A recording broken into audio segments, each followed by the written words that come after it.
Hello and welcome to part 2 of this Bell amp trilogy. This Bell, I forget what model it is now, is it 3710A or something? Can't remember. Anyway, it's written on the side, but I haven't got big enough glasses on to read that. So you notice that I've removed the output transformer, and if you remember in part 1, this is the transformer that came off, and it is blown on one side. So if you've not watched part 1 yet, give it a watch. So he's been removed because he's no good. Now we were going to order a new transformer for this amp, but then I was upstairs brevetting up in the attic and suddenly realised that I'd got a chassis up there, an 80s Laney chassis with a very nice 15-watt transformer on it, which yeah, I don't know if that's a Drake transformer or what it is, but anyway, so we're going to fit him, and that drops on quite nicely. Let's just lift this camera up a little more because it's a bit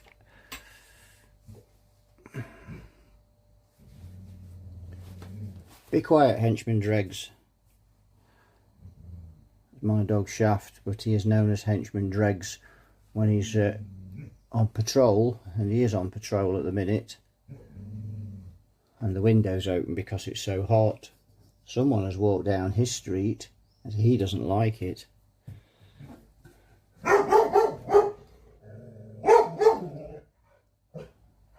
Yes, thank you. We're recording here. So yes, that fits rather nicely, despite our interruption from henchman Dregs. That fits quite nice. So it almost looks a bit like an iron, doesn't it, this amp, kind of. Well, maybe not, I don't know. Anyway, that's what we're going to fit on there, and I think that should be most delightful. Now I was hoping to have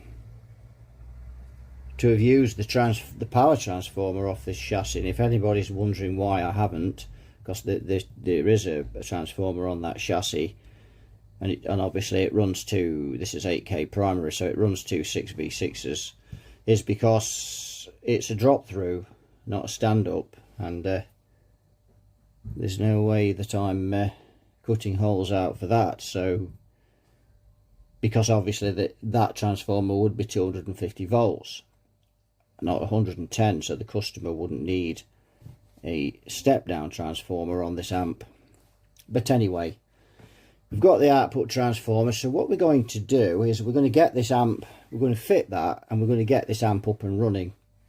First of all, do some voltage checks and whatnot, just see what plate volts we've got. So we are looking at some options here. One is the rectifier tube, which is here, the 5Y3. Don't get a massive amount of plate volts with this. So what we're looking at is increasing this to maybe a 5U4, or even a solid state rectifier in this amp. So that's the first thing that we're going to look at. Once we've got this running, we're going to do some tests, voltage checks and things, with some test tubes in, not those RCA tubes. Incidentally, I tested those RCA tubes and they've got a little bit of life in them, but they are a bit tired, and I think those coupling caps leaking probably for such a long time have shortened the life of them. But having said that, they are really old. Now then, the other thing with this amp is what we're actually going to do with it, because it needs modding for guitar. We've had various ideas in the comments, but the best idea was from SJ Greaves, who leaves a lot of comments on the videos and a lot of useful information as well. So what he suggested is turning this into a 5C3 Deluxe. And here's why. So in the previous video, just going to get rid of some of that glare. In the previous video, I said this amp had got a long tail pair, and I only kind of glanced at the schematic. Now, I posted this video on Reddit, and someone on there spotted on there that it was a paraphase phase inverter, and I went back and checked the schematic, and it is. And if we look at this schematic, we can see on here that we've got a paraphase on here. I think this is what we call a floating paraphase. Now, I never see these in this country. I never see these in the UK.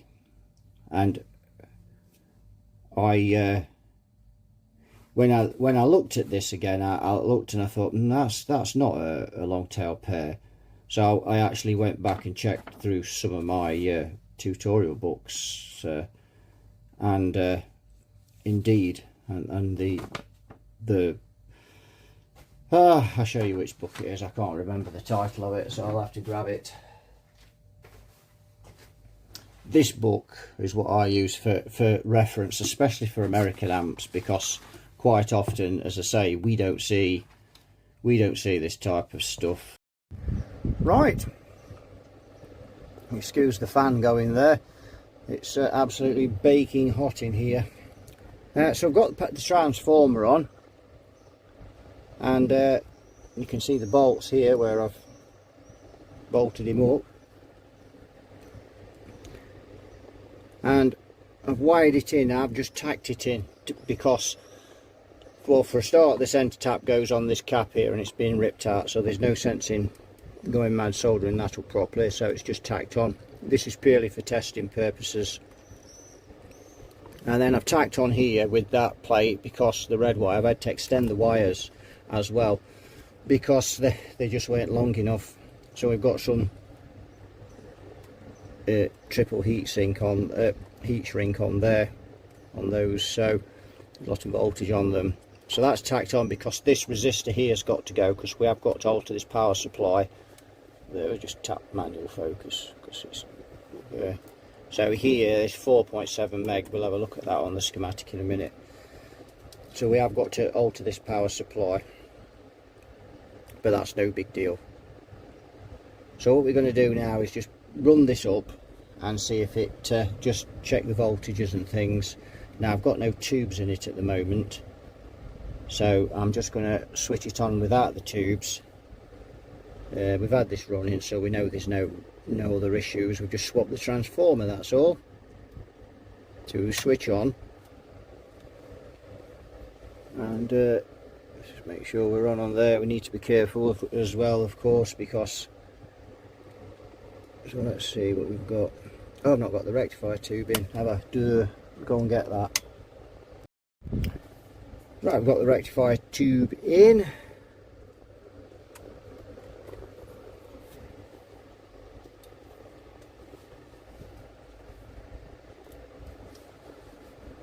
Just tag onto here, onto this plate here, tag onto there. Get the voltage off the plate. Make sure that's not touching anything else.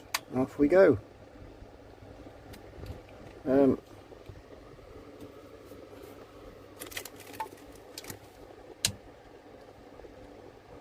we go. So with no tubes in, we've got 300 and climbing. That's the rectifier tube swaging into full operation.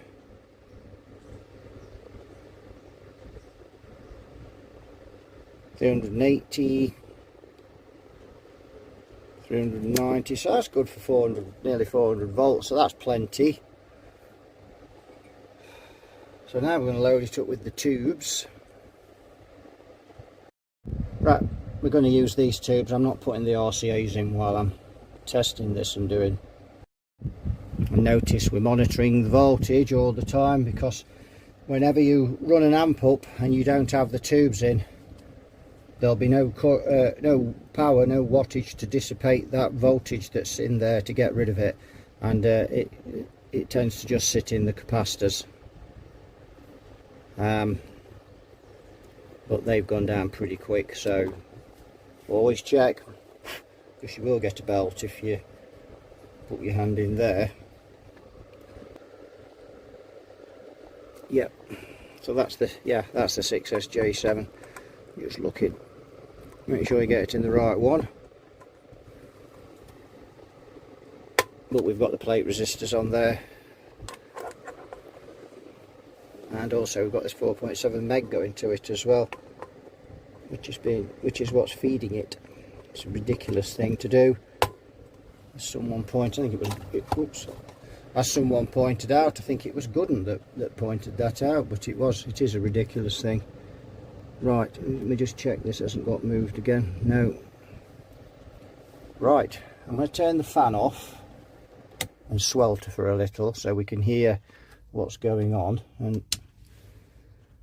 we'll turn on again. You can see the voltage there.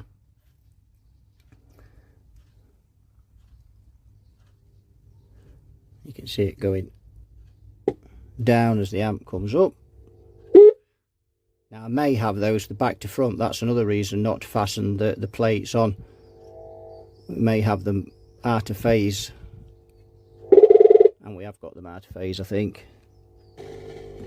Right, I've got the current limiter on it now. I just got a bit of a bad feeling about that, and I thought I'm just going to keep a fist on the current, a tight grip, which is what I'm doing now. I'm going to look with the soldering iron over there. I didn't notice I'd done that.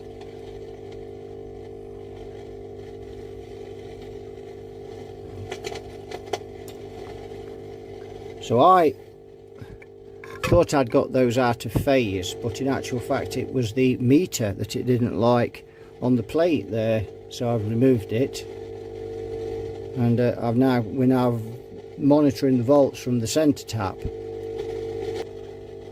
A lot of frying. We've got 160 volts. Keeping an eye on this power transformer.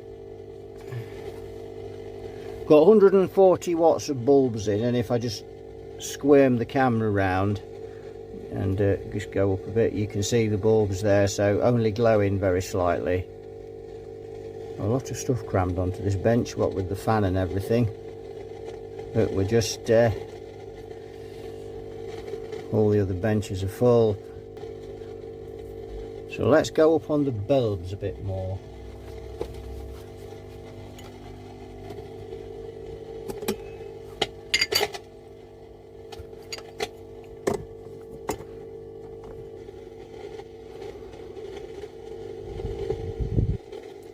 Right, just put another 150 in there.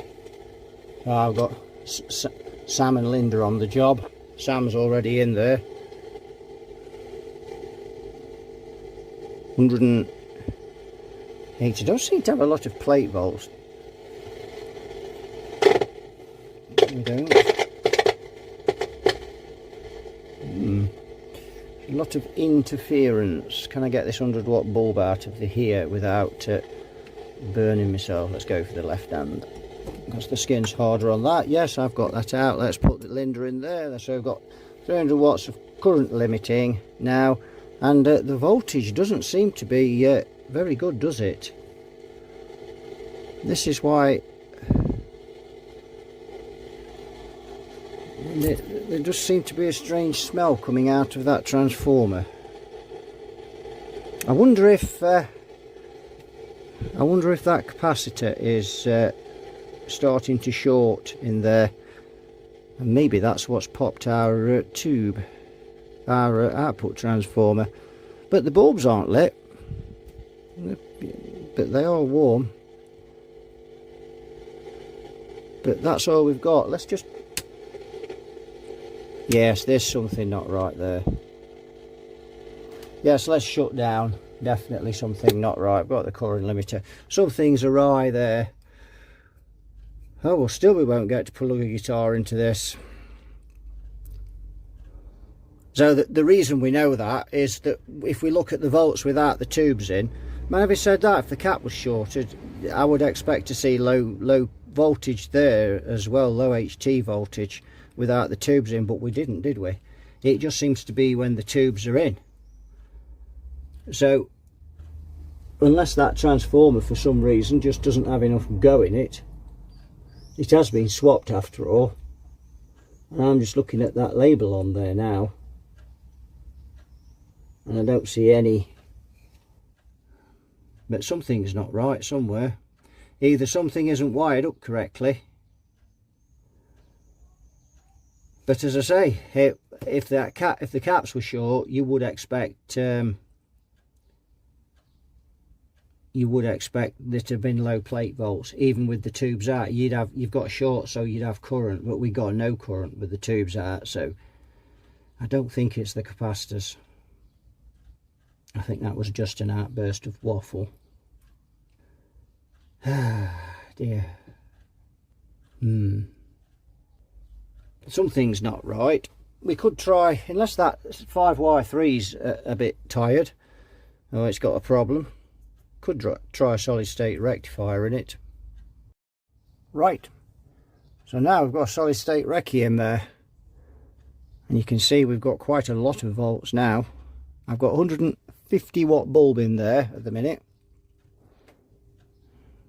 and look at that dropping, my word. That can't just be, that bulb's beginning to glow slightly.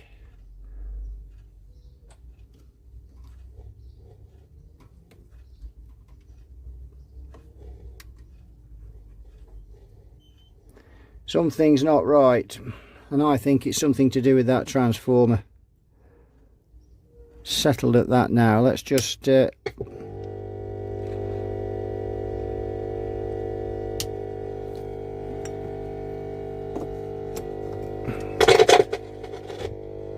there's 300 watts of bulbs in there now, and look at that sinking. That voltage is sinking rapidly. Unless one of those tubes is running away. That could be also be the case, but they seem to be okay. We'll turn off, let those tubes cool down, and we'll see if we can find some other tubes to go in it. But they're a good set of tubes, so don't know, but something's not right. Right, got another set of tubes in there. We're on the current limiter,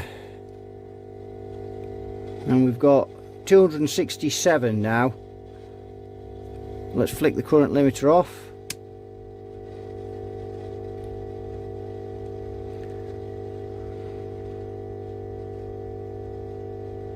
Not a lot of volts, is it, considering we got 400 volts. Now got 270, and that's plate to ground, not plate to cathode. And you can see it dropping.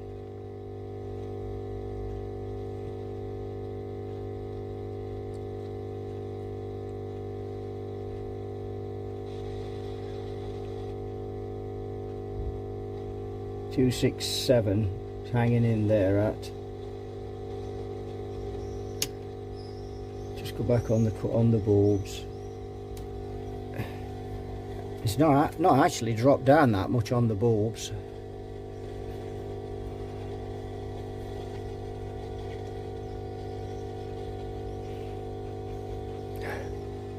Something smells not very nice.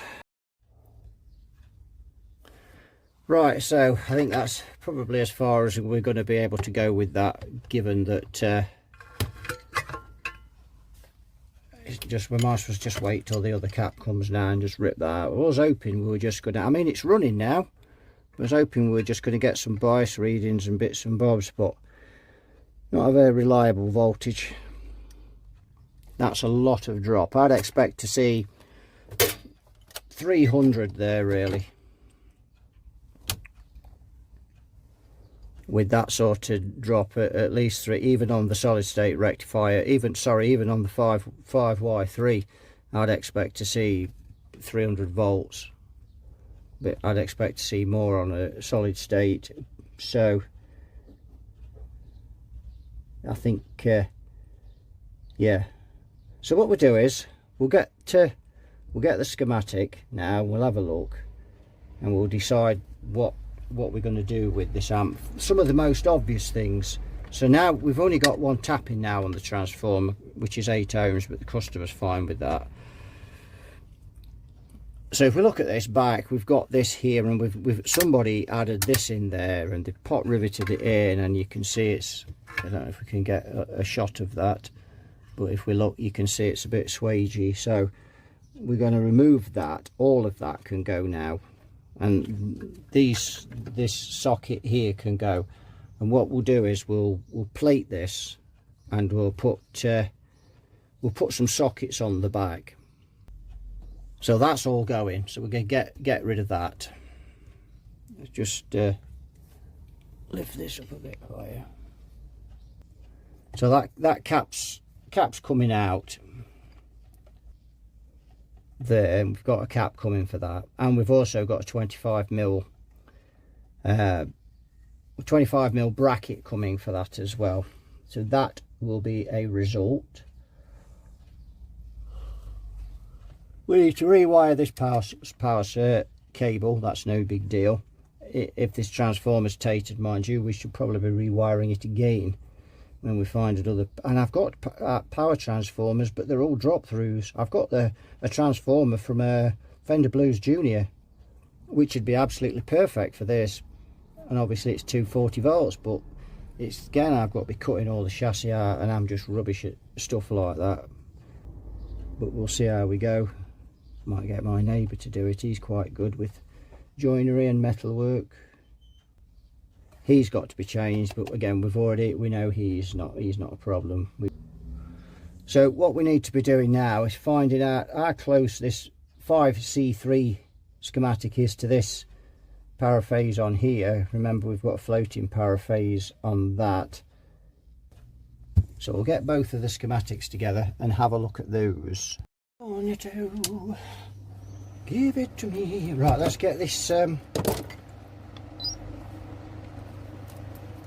Let's get the purple peril on this capacitor and have a look and see if we can see anything that's swagey with it. So on there, hang on a minute, make sure I've yep, let me just making sure we're unplugged, otherwise the purple peril will be no more.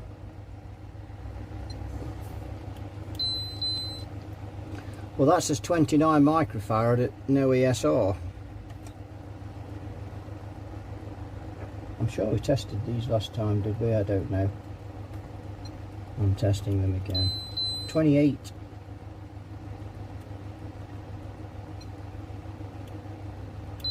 In circuit leaky, but that is the bypass cap.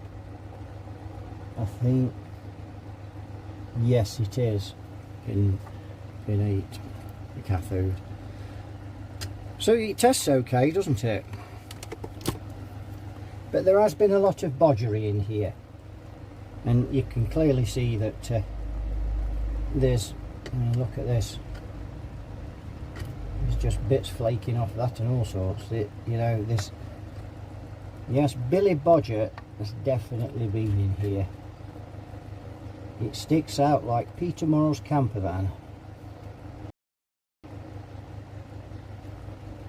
It's a bit of a mess. Most of this area has not been touched, apart from the jack sockets. But this area here, this power supply, is very ropey. Indeed, it's a bit of a mess. And obviously we've got our wires coming through now mixed, because obviously we've not routed those correctly, and there's little point.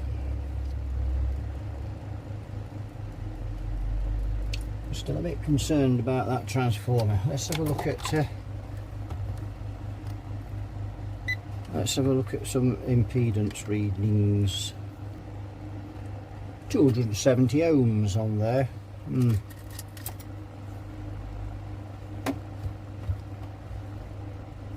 What we got on the primary? 10 ohms, that seems about right. Right, if we look at this schematic, then you can see we've got the cathodes here for the 6SC7 for the phase inverter tube.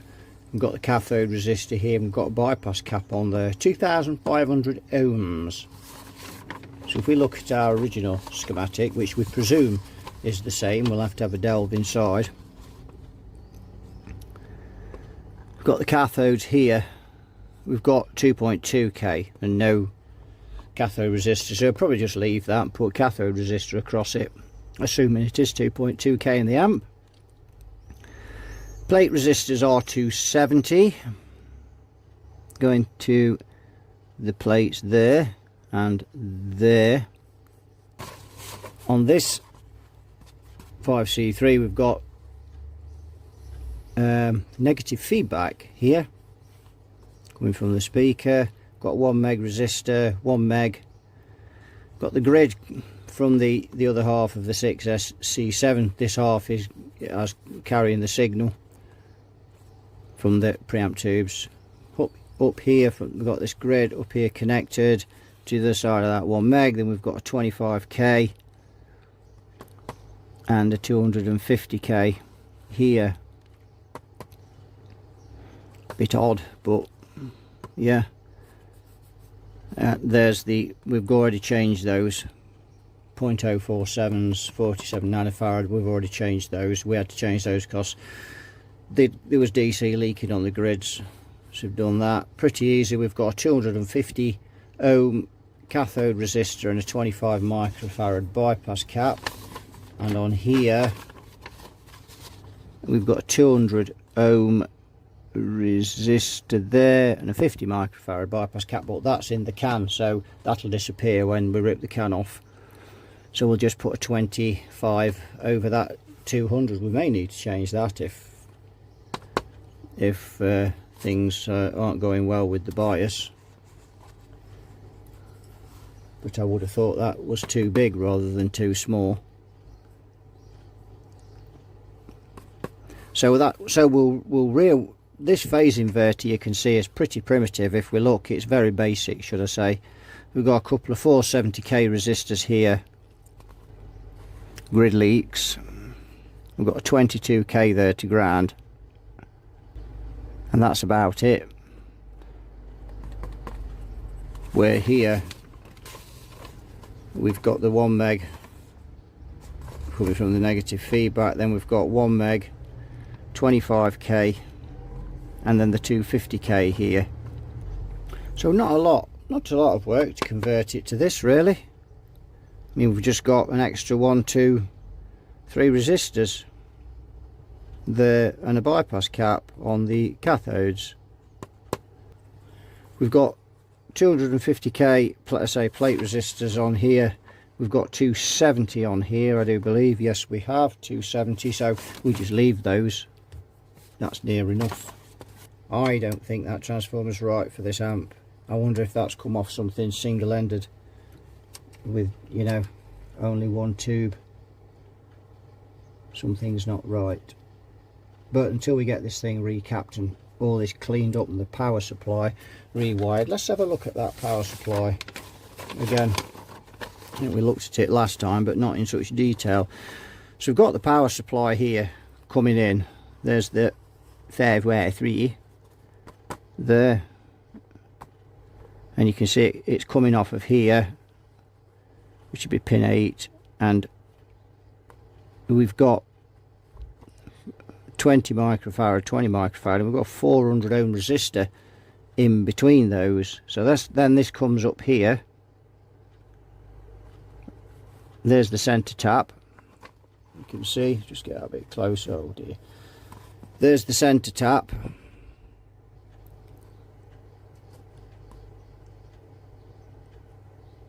these feed, the blue and the brown are feeding the plates, but then they're feeding the screens straight in with no drop-in resistor. So we've got no drop-in resistor on the screens, and we've got 290 volts on the screen, 270 on the plates. And the reason for that is that obviously there's a drop of voltage as it goes into the output transformer to the plates. There's a voltage drop there, so that's all wrong. And so is this 400 ohms between here. So if we look at the transformer layout, wiring layout on this one, we've got, hey, there we go, power coming out of the 5Y3 goes to a 16 ohm resist, 16 microfarad capacitor. That goes up to feed the center tap there. Then it comes through this 10k resistor as well, and that goes and feeds the screens. So we've now got obviously less voltage on the screens because we've got a 10k dropper. Well, there's the 16 microfarads to smooth. We'll have 22, but 30 I think we've got, but it's near enough 30 as long as we don't go too mad because of that, but we may well be losing that yet. But anyway, we've got 30 microfarads. So we're going up to the screens, and we'll have some screen resistors on there because there's none on here, but we'll put some on. And then this 10k just goes off as a dropper again for the rest of the circuit. And then we've got 60 microfarad here for the smoothing of all of this.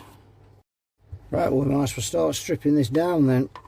Now, so if we remove that, that's going to the speaker socket that we've got at the moment. And we need to remove this on the back here. So we've got a pot on there, we need to just get a screwdriver. So we've got a pot on the back of here, we just need to get a screwdriver to take that knob off. Right, let's and we've took all the tubes out. No good drilling with the tubes in.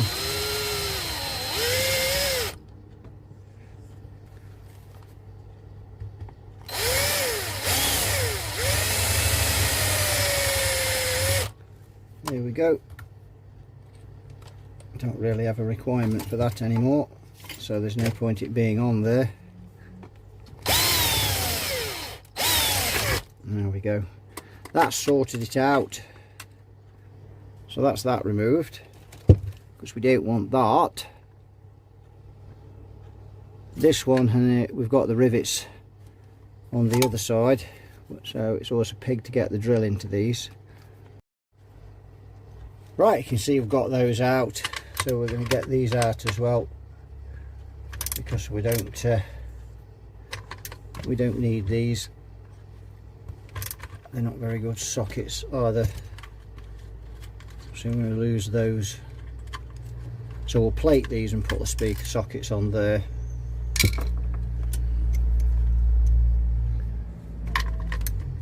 These are no good for the inputs because they're not switching, as we saw on in part 1. So these are no good either.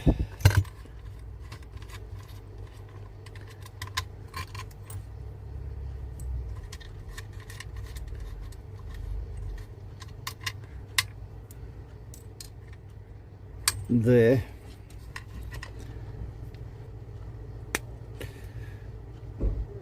There.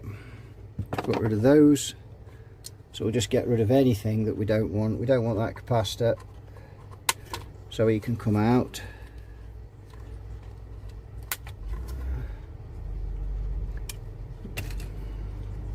So that's got rid of that. There's a bit of stuff there already. We've got this rather large capacitor here. So is that ground? Oh, I know what that is. That's just, of course, I've just put that in focus. Just realised what that is. That is this capacitor here, 0.1. So we can get rid of him. I know what he is now, and we'll have it. I mean, we'll need to. We won't need that because we're putting a 6SL7 in there, so we won't need that. So that can go straight away. And now I want to get rid of this big can cap. So the simplest way of doing that is to get the drill bit in there like that, and like that. Sorry about that. Was the camera? You can't really see. You can see as my hand there, and there. There's one more, and that's that black wire there. There we go. Now we can have a look at the can. Just give it a tap on the focus there. Yeah, Sangamo dry electrolytic, but I'm afraid he's done all the drying he's going to do because he's all over there. So that's stripped off all of that. Now this 400 ohm resistor is one of these two, and I think it's this one here. I can't quite see, but I think it's that one. That also needs to go. So we're having a mad stripping down session at the moment, and here's that true ohm. Just tap into there, you can see true ohm, and that is 400 indeed. You just about read it on there, maybe it's hard to get to focus, but yes. So we've got rid of that. We'll leave him in for the time being, but I can't see us having to change that, certainly not for it running too hot, and certainly not with that putrid voltage we've got on there. I think we're going to end up changing that power transformer. I just don't think it's up to the job, but we'll know when we've got it all recapped, won't we, and put back together. So let's just have a look at our tone control as well before we sign off, because we are going to have to sign off on this one, I'm afraid, because there's not really much else we can do now till we get the parts. That's on the back here. We need a new pot for that because we're putting that switch on the back, and let's face it, we're not short of holes, are we? So yeah, so those two wires there are for the tone control. Oh dear, we've gone a bit dark. There we go. Those two wires there, and that looks like the tone cap, that 0.1 at the back. So let's just look on this 5C3 and see what we've got on here. Dear, oh dear, this is not doing well today. Tone, yeah, that's just like a normal Fender tone control there. Yeah, that should be no big deal. What is that, a 1 meg pot?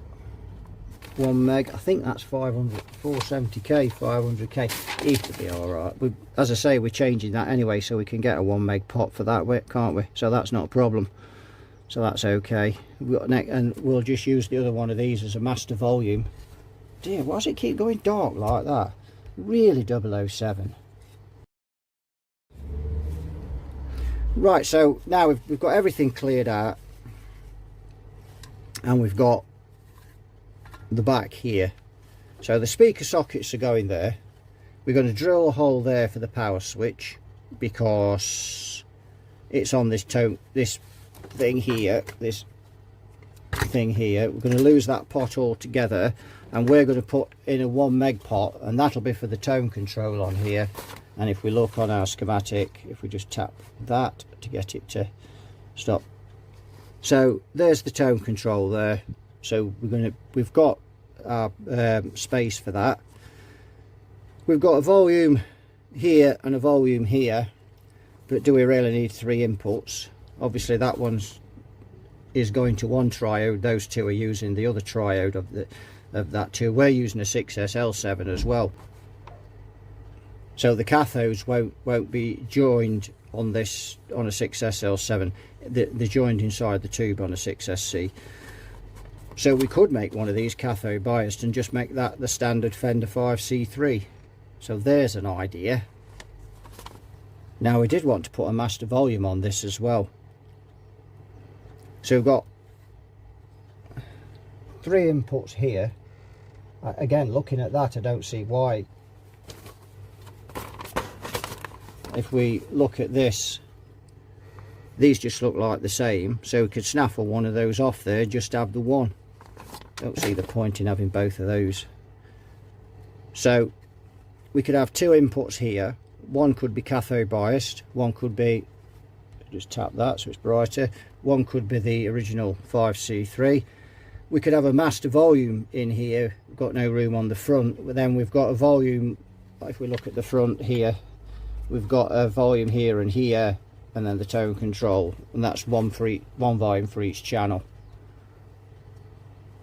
And they're really not doing well with the light today in here. I don't know why. It's normally really good. Let's just change some lighting around. Not impressed with some of this lighting. Try that. Have all sorts of combinations of lighting for filming, but that combination wasn't cutting it.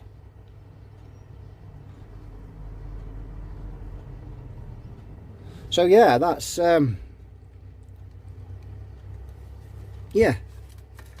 So power switch, speaker sockets, master volume, inputs, or master volume inputs. Let me know in the comments which way around you'd put these. Would you have the master volume there, or would you have the master volume there? Let me know in the comments. And I'm going to go off and see if I've got a power switch to go in here. Well, that's going to do this one. Again, we've failed to get the guitar through it, and as I say, I'm skeptical about this transformer, the whole thing with it, the way it's been botched on. Something is just not right.